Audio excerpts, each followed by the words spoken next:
હું તો જઉં છું મારા ઘરની અંદર. મિંકુ ઘરની અંદર જવાનો પ્રયત્ન કરતો જ હતો. એવામાં ઘરનો દરવાજો અચાનક આપમેળે બંધ થઈ ગયો. અરે આ શું મમ્મી? આ જોઈને ત્રણે જણા ચોંકી ગયા અને પાછી ત્યાં પરી ફરીથી પ્રગટ થઈ.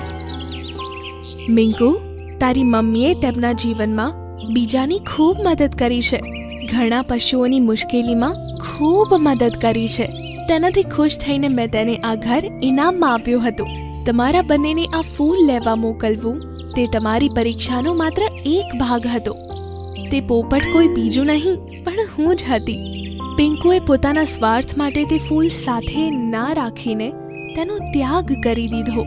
જ્યારે તો સંપૂર્ણ ક્રૂરતા સાથે કોઈની મદદ કરવાના ભાવ વગર તે ફૂલ અહીંયા લઈ આવ્યો, તો કહે તું આ ઘરમાં રહેવા યોગ્ય કેવી રીતે થયો? આ સાંભળીને મિંકુને પોતાના સ્વાર્થી હોવા પર ખૂબ જ પસ્તાવો થયો.